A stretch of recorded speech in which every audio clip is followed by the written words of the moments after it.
9. 현상의 본질, 본성의 해설, 전체와 부분. 이어서 샨띠데바는 현상의 무아와 무자성을 논하기 위해 먼저 신수신법의 사념처를 설명합니다.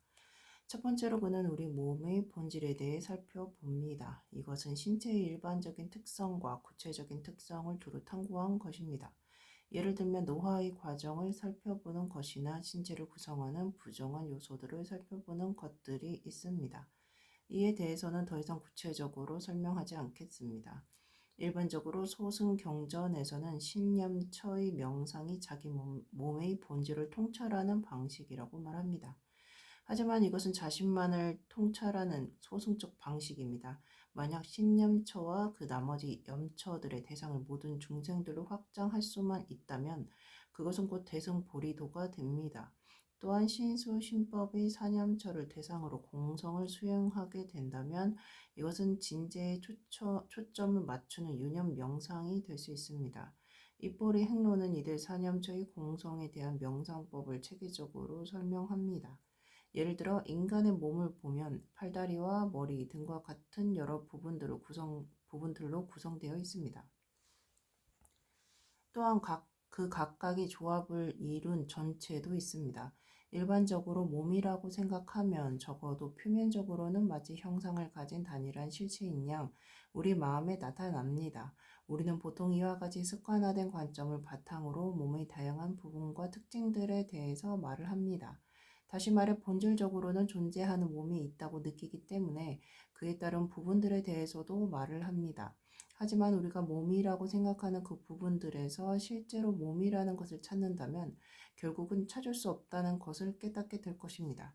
이것이 다음의 개송들이 의미하는 것입니다. 78. 몸은 다리나 종아리가 아니다. 허벅지나 허리도 몸이 아니다. 복부나 등허리도 몸이 아니며 가슴이나 양팔도 몸이 아니다. 79. 늑골과 양손도 몸이 아니며 겨드랑이 어깨도 몸이 아니며 내장들도 역시 몸이 아니며 머리와 목도 몸이 아니라면 이들 중에 몸이란 무엇인가? 일반적으로 우리는 몸이 하나의 실체라는 개념을 가지고 있습니다. 따라서 그 몸을 귀하고 소중하게 여기는 경향이 있습니다. 하지만 자세히 살펴보면 몸은 다리나 종아리도 아니고 허벅지나 허리도 아닙니다. 복부나 등도 아니고 가슴이나 양팔도 아닙니다. 또한 늑골과 양손도 아니고 겨드랑이와 어깨도 아닙니다. 내장들도 아니고 머리와 목과 같은 부분들도 아닙니다. 그렇다면 몸은 도대체 어디에 있는 것입니까? 몸이 만약 개별적인 부분들로 정의되지 않는 것이라면 단일한 실체로서의 몸이라는 개념도 성립될 수 없습니다. 80. 만약 이 몸이 그 모든 것들 중에 어느 한 부분에 머무는 것이라면 부분은 부분에 머물 수가 없는데 그 자체는 어디에 머무는 것인가? 81. 만약 자신의 전체 몸이 손, 등에 머무는 것이면 손, 등의 수가 얼마이건 그만큼의 몸이 되리라. 만약 몸이라는 단일한 실체가 개별적인 부분과 동일한 것이거나 혹은 분리되어 존재하는 것이라면 그만큼의 몸이 따로 존재한다는 의미가 됩니다. 그래서 샨띠데바는 몸은 개별적인 부분들과 동일한 것도 아니며 그들과 따로 떨어져 독립적으로 존재하는 것도 아니라고 말합니다. 82. 내부나 외부 경계에도 몸이 없다면 어찌 손 같은 곳에 몸이 존재하리요? 양손들 이외의 다른 곳에도 몸이 없다면 그건 어떤 식으로 존재하는 것인가? 83. 그러므로 몸이 존재하지 않는 손 등에 대한 미몽으로 각각을 몸이라고 인식하는 것이다. 형태의 배열을 구체화하여 차곡히 쌓아둔 돌무더기를 사람이라고 착각하는 것과 같다. 주의 깊게 살펴보면 우리가 몸이라고 여기는 것의 본질은 다양한 부분들의 집합체를 실체인 양 가설한 하나의 관념에 불과한 것입니다. 그러면 몸이란 도대체 무엇입니까? 그것은 형태의 배열을 구체화하여 차곡차곡 쌓아놓은 돌무더기를 사람이라고 착각하는 것과 같습니다. 샨띠데바는 이와 같이 적절한 조건들과 필요한 요소들이 모여서 결합되어 있는 동안은 그것을 사람이라고 여기는 감각을 갖는다고 말합니다. 이와 같은 감각을 기반으로 세속적으로 몸이라는 관념이 생겨난 것입니다. 84. 조건들이 모여서 결합되는 한 몸은 사람처럼 나타날 것이다. 그와 같이 손, 등이 결합되어 존재하는 한은 몸도 나타난다. 하지만 만약 몸이라는 용어의 실질적인 근거를 찾는다면 결국은 아무것도 찾을 수 없습니다. 결론적으로 몸은 첫째의 틀 안에서만 구성되는 것입니다. 따라서 몸은 그 실체가 따로 있는 것이 아니라 다양한 원인과 조건들에 의존해야만 나타나는 것입니다. 이와 같은 분석은 몸의 개별적인 부분들에도 그대로 적용됩니다. 몸의 각 부분들 역시 또 다른 부분들이 결합된 것을 하나인 실제인 양 가설한 것이기 때문입니다. 85. 그와 같이 손가락들의 집합이기 때문에 손도 역시 무언가가 될 수 있는 것이다. 손은 또 손마디들의 집합이기 때문이며 마디 역시 자체를 분할하면 나누어진다. 86. 그 부분들도 역시 입자로 나누어지고 그 입자들도 또한 방면으로 나누어지며 나눠진 방면도 다시 분할되어 마침내 허공과 같아 입자도 존재하지 않는다. 분석해보면 손 역시 손가락 등과 같은 다양한 부분으로 구성되어 있습니다. 다른 요소들에 의존하고 있는 것입니다. 따라서 본질적이지도 않고 독립적이지도 않습니다. 만약 손 자체를 찾기 위해 손을 해체한다면 그 순간 손이라는 형태는 사라지고 개념도 사라집니다. 손을 찾기 위해 손을 분리했는데 손 자체가 사라지는 것입니다. 마찬가지로 손을 구성하던 손가락도 분석하면 그 형태와 개념이 사라집니다. 이와 같이 몸 자체이든 몸을 구성하는 부분들이든 그 어떤 것도 분석하면 형태와 개념이 사라지게 됩니다. 실체가 없는 것입니다. 나아가 그 부분들을 입자나 원자 등과 같은 최소 단위의 요소들로 분할하고 그 요소를 다시 시공간적인 개념을 담은 방과 면으로 분할한다고 해도 결국에는 허공과 같아서 아무것도 발견할 수 없습니다. 결국 전신적으로 가설한 시공간의 개념만 남게 되고 그마저도 끝내는 아무것도 남지 않게 됩니다. 물질적인 특징을 가지려면 부분이 있어야 합니다. 하지만 그 부분들이 사라진 것입니다. 그리고 그 부분들을 가설한 시공간의 개념도 방과 면으로 분할되면 그 실체가 사라집니다. 공성 이외에는 아무것도 남아있지 않습니다. 일반적인 관념에서 보면 사건과 사물들은 독립적이고 객관적인 형태로 나타납니다. 하지만 그와 같은 현상의 본질을 살펴보면 결국 실질적으로 남아있는 것은 아무것도 없다는 것을 알 수 있습니다. 87. 그와 같이 허공에 투사된 꿈과 같은 형색을 분석하면 누구든 집착하리요. 이에 그 몸이 실체가 없는 것이라면 남자는 무엇이고 여자는 무엇이던가. 따라서 분노와 애착의 대상에도 절대적인 것은 아무것도 없습니다. 궁극적인 의미에서 보면 바람직한 것도 없고 완벽한 것도 없으며 바람직하지 않은 것도 없고 부족한 것도 없습니다. 그러므로 사건과 사물들의 극단적인 감정으로 대처해야 할 아무런 기반이나 이유가 없습니다. 분석해보면 몸이라는 것에 그 실체가 없는 것처럼 또한 분석해보면 성별이나 인종 등에도 아무런 실체가 없습니다. 그런데도 우리는 분별하고 차별합니다. 성과 인종을 차별하며 극단적이고 폭력적인 감정을 일으키는 것은 왜입니까? 무엇을 기반으로 그와 같은 차별심을 나타내는 것입니까? 사물의 존재 방식. 우리 마음에 오고 가는 감정적 현상들과 그에 따른 경험들을 분석해보면 보통은 모든 사건과 사물들이 마치 독립적이고 객관적인 실체인 양 나타납니다. 증오와 같은 부정적인 감정은 특히나 더 그렇습니다. 감정을 대상화하고 그렇게 대상화된 감정 자체를 아주 굳건한 실체인 양 더욱 선명하게 나타나도록 구체화하는 것입니다. 하지만 그러한 형태의 굳건한 대상이 실제로 존재하는 것은 아닙니다. 그것은 감정이기 때문입니다. 하지만 그것이 실제하지 않는 것이라면 결국 그것은 존재하지 않는다는 의미 아닌가라고 반문할 수도 있습니다. 그렇지 않습니다. 그와 같은 대상들은 존재합니다. 문제는 그 대상들의 존재 여부가 아니라 존재 방식입니다. 존재는 하지만 우리가 인식하는 방식 그대로 존재하는 것은 아니라는 말입니다. 그들은 조건 없이 홀로 존재하는 본질적인 것이 아닙니다. 그들의 궁극적인 본질은 무자성이며 공성입니다. 실체가 없습니다. 조건들의 결합을 통해 잠시 실체화된 것일 뿐 그 자체가 본질적인 것은 아니라는 말입니다. 우리가 사용하는 용어와 개념들의 진실한 근거를 찾기 위한 분석의 과정은 그렇게 복잡하지 않습니다. 그리고 그와 같은 과정을 통해 사건과 사물들은 본질적인 실체가 없는 것이라는 결론에 도달하는 일도 그렇게 어렵지 않습니다. 하지만 이와 같이 분석을 통해 도달한 현상의 무실존성의 궁극적인 공성이 아닙니다. 분석을 통해 일단 사건과 사물들의 무실존성이 확인되면 그 다음은 실증적인 수행을 통해 그들의 본질적인 존재 방식을 탐구해야 합니다. 그러면 존재는 상대성 안에서 이해되는 것임을 깨닫게 될 것입니다. 이처럼 존재는 원인과 조건에 의존하는 것이며 또한 가설된 것이라는 사실을 알면 그와 같은 사건과 사물들의 실질적인 독립성이나 자기 결정권이 없다는 것을 깨닫게 될 것입니다. 다른 요소들이 의존하는 그들의 본질을 분명히 알게 되는 것입니다. 무언가가 존재한다면 그것은 다른 요소들이 의존하는 것입니다. 결코 독립적일 수 없습니다. 독립성과 의존성은 서로 배타적입니다. 그 외에 제3의 가능성은 없습니다. 중요한 것은 단순히 분석해보면 그 실체를 찾을 수 없다는 이유만으로 중간론자들이 사건과 사물들의 신뢰성이 없다고 말하는 것이 아니라는 점입니다. 이것은 완전한 설명이 아닙니다. 중간론자가 사건과 사물들의 신뢰성이나 자성이 없다고 말하는 것은 그들의 의존성 때문입니다. 사건과 사물들이 그 존재성을 드러내려면 반드시 다른 요소들에 의존해야 합니다. 이것이 바른 전제입니다.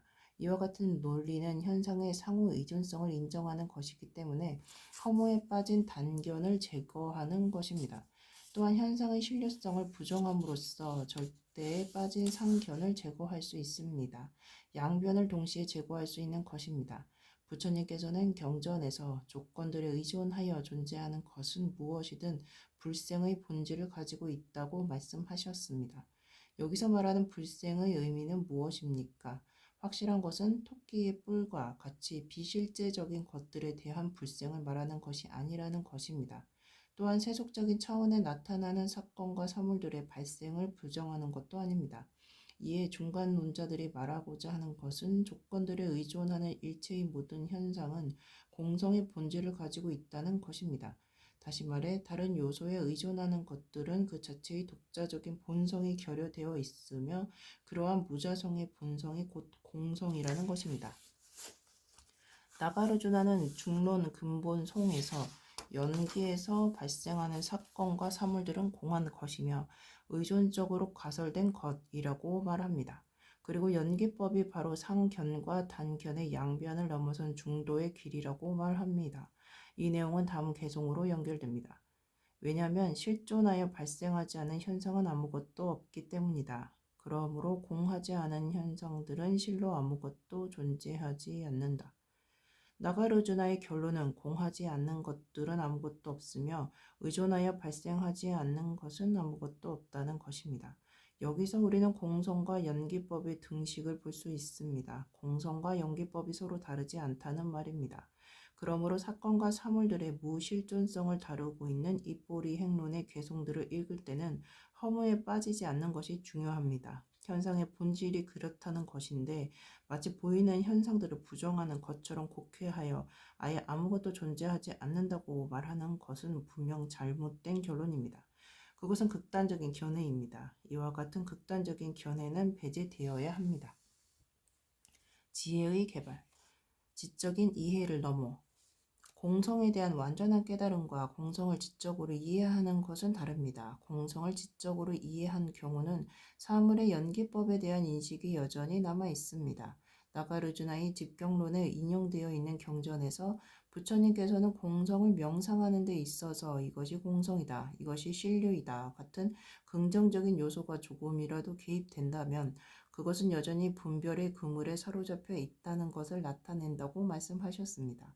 공성에 대한 명상이 직접적인 경험으로 전환되면 그 속에서는 인식의 내용물들이 완전히 부정될 수밖에 없습니다. 신뢰성이 완전히 부정된 궁극적인 삼매 상태에 머물게 되는 것입니다. 완전한 명상의 상태에서는 모든 것이 부정되기 때문에 긍정할 만한 요소들이 전혀 남아있지 않는 것입니다. 여기서 긍정과 부정은 옳고 그름의 문제가 아니라 신뢰성이 있는지 없는지에 대한 문제입니다. 하지만 공성을 지식으로 이해하더라도 그것이 가장 깊은 차원에서 이루어진 것이라면 그때는 실제와 비실제 혹은 존재와 비존재에 대한 개념 자체가 뒤바뀌는 경험을 하게 될 것입니다. 이 단계에서는 이전에 아주 익숙했던 대상들조차도 그것들을 대하는 태도나 바라보는 방식이 달라진다는 것을 알게 될 것입니다. 그 대상들이 환과 같은 본성을 보게 되는 것입니다. 즉, 독자적으로 견고하게 존재하는 것처럼 보였던 현상들이 그와 같은 방식으로 존재하지 않는다는 것을 깨닫게 되는 것입니다. 이것은 공성에 대한 이해가 실질적인 경험으로 다가오고 있다는 것을 나타냅니다. 인식하는 대상들이 환과 같다고 하는 것은 이런 경우를 말합니다. 사실 공성에 대한 깊은 깨달음을 얻게 되면 이와 같은 관점을 얻기 위해 따로 애쓸 필요도 없습니다. 공성을 실증적으로 경험하고 그에 대한 심오한 깨달음을 얻게 되면 그와 동시에 사물들이 저절로 환과 같이 보이기 때문입니다. 공성에 대한 이해가 깊어짐에 따라 공성에 대한 경험이 완전해지면 연기법을 통해 현상의 공성을 확인하게 되는 것은 물론 역으로 세속적 차원의 인과법에 대한 확신도 더욱 공고해집니다. 이와 같은 방식으로 공성과 연기법에 대한 이해는 서로 보완되고 강화되어 실증적인 깨달음을 얻을 수 있도록 강력한 힘을 발휘하는 것입니다. 하지만 주의해야 할 것은 공성에 대한 이해가 깊어짐에 따라 문득 완전한 깨달음의 문턱을 넘어선 듯한 착각에 빠질 수도 있다는 것입니다. 공덕을 쌓는 자량도의 단계에서 얻을 수 있는 공성에 대한 이해는 여전히 추론에 의한 것입니다. 공성에 대한 이해를 더욱 깊이 하기 위해서는 마음을 한 곳에 집중하는 수행이 필요합니다. 이 경우 의단을 통한 분석적인 방법을 통해서도 마음을 집중할 수 있지만 더욱 효과적이고 빠른 방법은 먼저 마음을 차분히 가라앉힌 다음 그 안전성을 활용하여 현상의 본질인 공성을 관조하는 것입니다. 어떤 경우든 마음의 평정이 먼저 이루어져야 합니다. 일단 마음의 평정을 이루게 되면 그 안정성을 기반으로 공성에 대한 명상을 이어갈 수 있습니다. 이와 같은 방식으로 결국에는 지와 관이 합일되는 경지에 이르게 됩니다. 이와 같은 자량도의 수행을 통해 깨달음을 예비하는 가행도에 도달할 수 있습니다. 이때부터 공성을 수행하는 동안 이원론적인 현상이 점차 줄어들게 됩니다. 이원론적인 현상이 해체되는 과정은 분별이 사라지는 상태를 직접적으로 경험하는 공성의 깨달음이 이루어지는 순간 그 정점에 달하게 됩니다. 현상을 실류로 파악하는 이원론에서 벗어난 상태가 바로 진실한 깨달음의 상태인 견도입니다. 이 경지에 이른 수승한 존재를 성자라고 합니다. 견도는 변내와 망상이 소멸되는 멸제의 경지에 도달한 결과입니다. 이때가 바로 불법승 삼보 중에 법보에 대한 기의가 진정으로 이루어지는 때입니다. 오직 이 단계에서만 제대로 법보에 기의할 수 있는 기회가 생기는 것입니다. 하지만 완전한 깨달음을 위해서는 여전히 더 수행해야 합니다. 이 단계를 수도라고 합니다. 대승의 보살도에서는 처음에 두 단계인 자량도와 가행도에서 첫 번째 무량겁의 공덕을 쌓아야 합니다. 그런 다음 제7지 보살의 경지에 이르게 되면 그때야 비로소 견도가 시작되는데 거기서 다시 두 번째 무량겁의 공덕을 쌓아야 합니다. 그리고 제8지 보살의 경지에 이르게 되면 마침내 모든 번뇌와 망상을 넘어서게 됩니다. 이후의 과정에 속하는 제9지와 제10지의 경지까지는 번뇌와 망상에서 자유롭기 때문에 모두 다 청정한 경지들입니다. 이 세 단계의 청정한 경지에서도 다시 세 번째 무량겁의 공덕을 쌓아야 합니다. 무려 3무량겁의 공덕을 쌓아야 공성에 대한 완전한 깨달음을 이룰 수 있다는 것입니다. 하지만 자비심을 기반으로 진정한 깨달음을 구하는 이들은 이 무량겁의 세월이 결코 길어 보이지 않을 것입니다. 그리고 제10지 마지막에 이르면 공성에 대한 궁극적인 지혜가 발현되고 번뇌와 망상으로 가득했던 이전의 모든 습기마저 완전히 제거되는 경지에 이릅니다. 그리고 그 정점에서 완전한 일체지의 상태인 붓다의 경지가 성취되는 것입니다. 의지와 용기의 중요성. 이와 같은 5가지 수행 차제를 통해 알 수 있는 것은 깨달음을 이루는 데도 체계적인 계획이 필요하다는 것입니다. 아무런 계획 없이 무턱대고 길을 가서는 안 됩니다. 방향을 잃고 어둠 속을 헤매게 될 것입니다. 전체적인 수행의 과정을 살펴보는 것과 무량한 것들 동안 공덕의 자량을 쌓아야 하는 것에는 분명한 관계성과 방향성이 있습니다. 수행자들은 이 점을 분명히 알고 그 목표에 집중해야 합니다. 그리고 그 길을 완주하겠다는 의지를 가지고 용기를 내어 실천해야 합니다. 더불어 금강승의 밀교를 통해 그 수행의 내용을 보완할 수만 있다면 더없이 좋은 성취법이 될 것입니다. 하지만 단지 산무량겁의 수행이 필요하다는 이유로 스스로 낙담하고 용기를 잃어 좀 더 쉽고 빠른 밀법의 길만 찾는다면 그 또한 바른 태도는 아닙니다. 중요한 것은 그것이 산무량겁의 세월이 걸리는 일이라도 자타의 완전한 깨달음을 이루기 위해 의지와 용기를 잃지 않는 것입니다. 이와 같은 의지와 용기를 가지고 금강승의 길에 들어선다면 밀교는 공성의 깨달음을 이루기 위한 강력한 기반이 되어줄 것입니다. 그렇지 않으면 아무리 애써도 결국은 허망하게 무너질 모래성을 쌓는 일이 되고 말 것입니다. 물론 밀교를 활용하는 것은 철저히 개인적인 근기에 달려 있습니다. 그러므로 자신의 근기에 맞는 방법을 찾아 의지와 용기를 가지고 열심히 정진하는 것이 중요합니다. 이것은 당연히 제 개인적인 경험에 근거한 것입니다.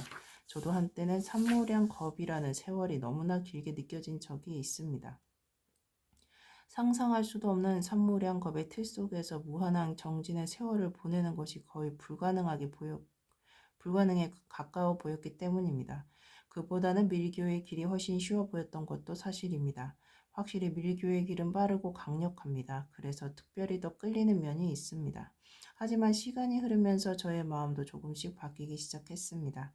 형교적인 방식에 점점 더 관심을 두게 되었고 그 길에서 자비심을 개발하고 공성의 지혜를 나눔으로써 대승에 대한 이해를 좀 더 깊이 하게 되었습니다.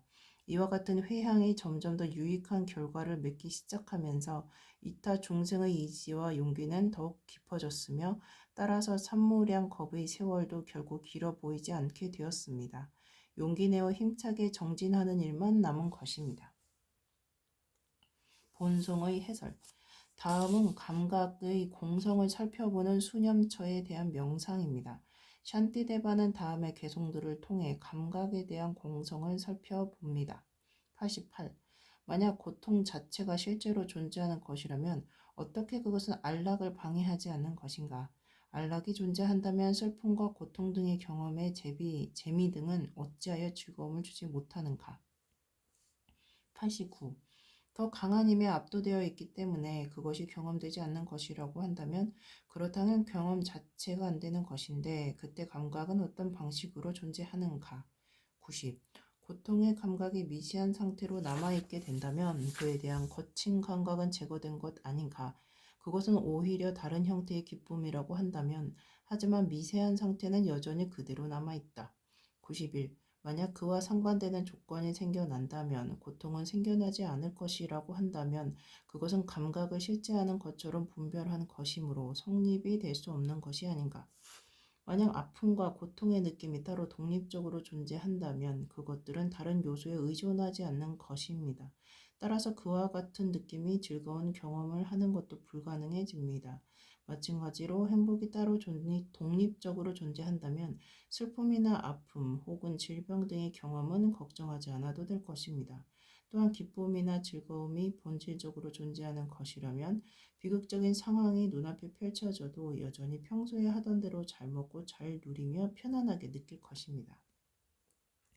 느낌은 감각을 본질로 하기 때문에 상대적인 상황에 따라 존재하는 것입니다. 경험적으로 보면 특정한 느낌은 또 다른 느낌을 압도될 수 있습니다. 예를 들어 우리가 만약 강력한 슬픔에 사로잡히면 그러한 느낌은 우리의 경험 전체에 스며들어 어떠한 즐거움도 못 느끼게 할 수 있습니다. 마찬가지로 강렬한 기쁨을 느끼게 되면 그러한 느낌이 우리의 경험 전체에 스며들어 아무리 불안한 일이라도 걱정하지 않게 됩니다. 하지만 만약 그 모든 느낌의 근간을 이루는 것이 감각이라는 독립적인 하나의 사건이라고 주장한다면 이에 대한 중간론자들은 그 사건은 원인이나 조건들과 같은 또 다른 요인들에 의존하고 있는 것일 뿐이라고 반박합니다. 감각이 독립적으로 존재한다는 생각은 허구이거나 환상일 뿐이라는 것입니다. 좋은 느낌이나 나쁜 느낌 혹은 중립적인 느낌 외에 따로 독립적으로 존재하는 감각은 없습니다. 모든 감각은 이 세 가지 느낌 중 어느 하나에 속합니다. 이와 같은 방식을 통해 신류의 현상을 부정하는 샨티데바는 이어지는 개송을 통해 현상을 신류로 파악하는 것에 대한 대치법이 필요하다고 말하는데 특히 감각을 신류로 파악하는 것에 대한 대치법으로서 분석의 지혜를 수행해야 한다고 강조합니다. 92. 그렇기 때문에 그것의 대치법인 분석의 지혜를 수행해야만 한다. 철저히 분석한 연후에 들어가는 선정은 요가 행자들의 양식이다. 감각의 공성에 마음을 집중하는 명상은 공성을 통찰하게 만드는 수행자의 양식과 같습니다. 앞에서 샨티데바는 먼저 마음을 한 곳에 집중하는 지를 개발하여 선정삼매를 이루고 그리고 지에 기반한 통찰의 관을 행하라고 말합니다. 그런 다음 지와 관의 합의를 통해 공성에 초점을 맞춘 심오한 요가를 수행할 수 있다고 합니다. 그래서 감각의 공성을 명상할 때도 분석적인 수행을 통해 들어가는 선정은 요가 행자들의 양식이라고 말하는 것입니다. 한편 다른 개송을 통해 밝힌 것처럼 감각은 그 원인인 접촉을 통해 발생합니다. 93. 만일 감각의 대상들의 틈이 있다면 그들은 어디에서 만날 수 있는 것인가? 틈이 없다면 하나라는 것인데 무엇이 무엇을 만날 수 있다는 것인가? 하지만 좀 더 철저하게 분석해 보면 접촉이라는 것도 사실 절대적인 의미에서 존재하는 것은 아닙니다. 상대적이라는 말입니다. 위의 개송은 접촉의 본질에 대한 분석입니다. 정신적인 요소인 접촉은 감각기관과 감각 대상의 만남으로 정의됩니다. 감각의식, 감각대상, 감각기관이 모두 함께 할 때 생겨나는 것입니다. 그래서 샨티데바는 만일 감각의 대상들의 틈이 있다면 그들은 어디에서 만날 수 있는 것인가? 또한 틈이 없다면 결국은 하나라는 것인데 무엇이 무엇을 만날 수 있다는 것인가? 라고 묻는 것입니다. 예를 들면 만약 두 개의 최소 입자가 완전히 뭉쳐진다면 그 둘은 동일한 것이 되기 때문에 둘을 따로 구분할 수 없는 것과 같습니다. 그래서 다음과 같은 개송들을 말하는 것입니다. 94. 극미는 극미에 들어갈 수가 없다. 그것은 틈이 없이 똑같은 것이다. 들어가지 못해 섞일 수도 없으며 섞이지 못함으로 만날 수도 없다. 95. 부분이 없는데도 만날 수 있다고 한다면 어떻게 논리적으로 합당하다고 하겠는가? 부분 없이 만난 경우와 부분이 없는 것을 만약에 본 적이 있다면 보여주기 바란다.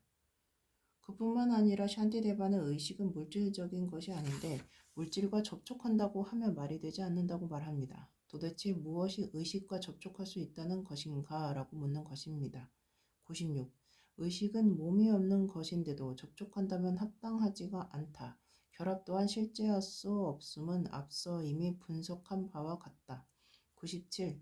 이와 같이 접촉이 존재하지 않는다면 감각은 또 어디에서 생겨나는 것인가? 무엇 때문에 이렇게 고생하는 것이며 무엇이 무엇을 해롭게 한다는 것인가? 본질적이고 절대적인 통감은 있을 수가 없습니다. 그런데 어떻게 그것이 우리를 해롭게 할 수 있겠습니까? 따라서 감각 자체의 본질이나 접촉의 원인과 조건들을 분석해 보면 본질적으로 실체하는 감각이나 느낌은 없다는 것을 알 수 있습니다. 결론은 그들은 다른 요인에 의존할 때만 존재하며 그 어떤 것도 독립적이거나 본질적으로 존재할 수 없다는 것입니다. 이러한 분석을 통해 우리는 감각의 대상도 감각의 경험자도 결국은 진실로 존재하는 것이 아니라는 아주 중요한 결론에 도달하게 되었습니다. 일단 이와 같은 진실을 깨닫게 되면 다음은 애착을 벗어나기 위한 단계입니다.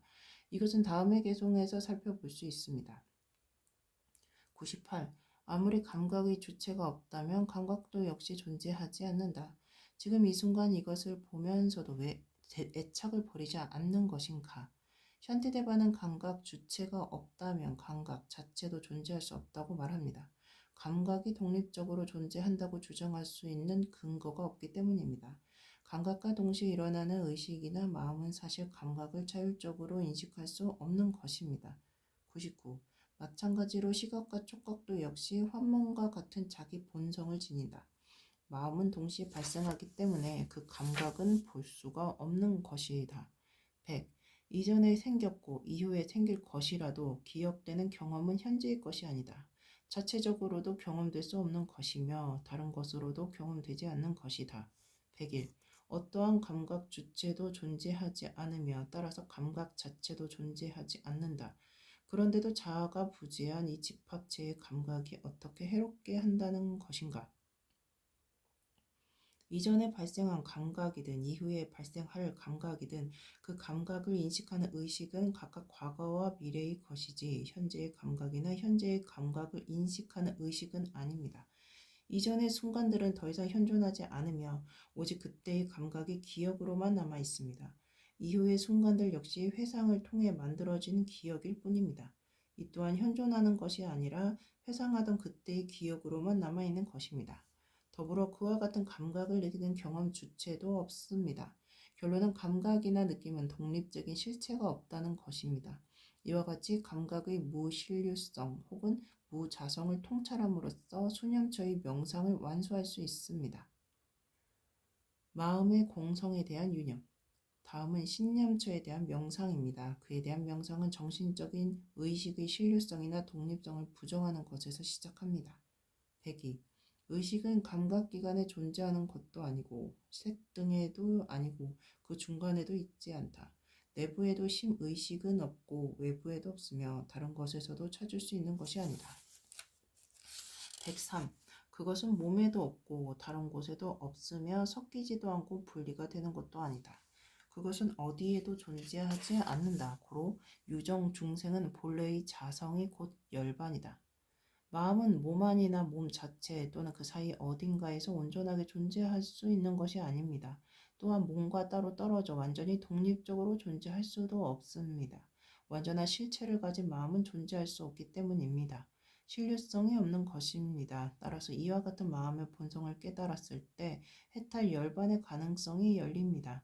우리 모두가 의식이 존재한다는 것을 경험적으로 알고 있지만 그 의식을 찾기 위해 앞서 몸을 찾기 위해 분석했던 것과 마찬가지 방식으로 이전 순간이나 이후 순간의 마음의 흐름에서 그것을 분석하여 살펴본다면 단일한 실체로서의 의식이 있다고 믿었던 생각은 점점 사라지기 시작할 것입니다.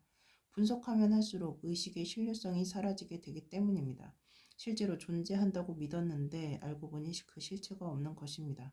이것은 시각적 인식과 같은 감각적 경험에도 그대로 적용됩니다.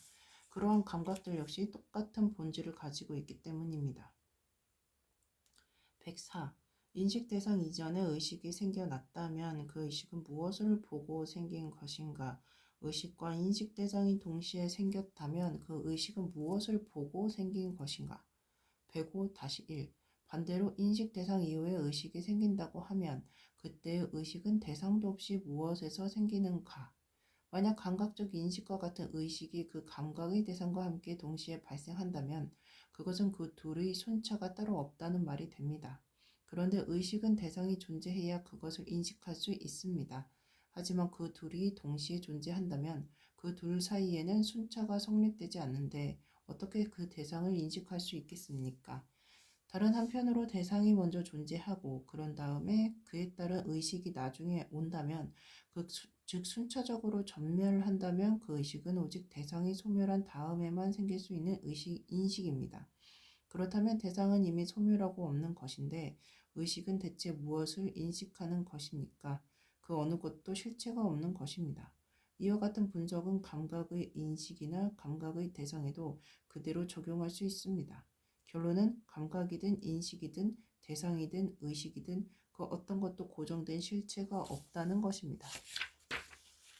일체 현상의 공성에 대한 유념 105-2. 그러므로 생주이멸하는 일체의 현상은 그 발생의 근원을 이해할 수 있는 것이 아니다.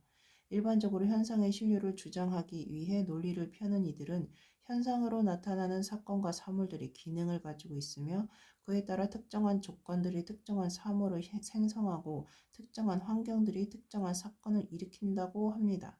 따라서 사건과 사물들은 실제이며 본질적인 실체를 가지고 있다고 주장합니다. 이와 같은 기능성의 원리는 신류론자들이 사건과 사물들의 독립성을 주장할 때 사용하는 주된 전제입니다. 중간론자들이 만약 이와 같은 기능성을 성공적으로 부정할 수 있게 된다면 나가르주나가 중론 근본송에서 언급한 것처럼 그보다 더 추상적인 시간이나 공간 등에 대한 신류성을 부정하는 것도 훨씬 더 쉬울 것입니다. 이와 같은 논박은 대부분 무자성이나 무분별성의 중간 논리를 사용한 것입니다. 예를 들면 물질적인 현상의 경우는 그들이 방향과 측면으로 구성된 부분들을 가지고 있다는 점에서 그 분리성이나 복합성이 설명됩니다. 또한 정신적인 의식의 경우는 주로 연속적인 흐름을 가지고 있다는 점에서 그 복합성이 설명됩니다. 더불어 시간이나 공간과 같은 추상적인 것들은 그들의 방과 면을 통해 그 복합성을 이해할 수 있습니다. 이와 같이 만약 어떤 사물이 더 작은 것으로 분리될 수 있다고 한다면 그 사물은 계속해서 부분들에 의존하고 있는 것입니다. 반면에 어떤 사물이나 실체를 가진 본질적인 존재라고 한다면 그때 그 사물은 더 이상 부분들에 의존하지 않아야 합니다. 이것이 현상의 본질입니다. 따라서 이와 같은 분석을 통해 우리는 현상의 공성에 대한 명상을 완수할 수 있습니다. 이것이 사념처의 마지막인 법년처의 수행입니다. 지혜의 명상. 이제부터는 자신의 선택에 따라 명상을 할 수 있습니다. 신수, 신법의 사념처를 명상해도 좋고 그에 따른 고와 무상과 공성 등을 명상해도 좋습니다. 중요한 것은 먼저 차분히 마음을 가라앉힌 다음 하나씩 분석적으로 살펴보는 것입니다. 눈을 굴려 망상을 피우는 것이 아니라 편안하게 눈을 두고 지그시 바라보며 분석하는 것입니다.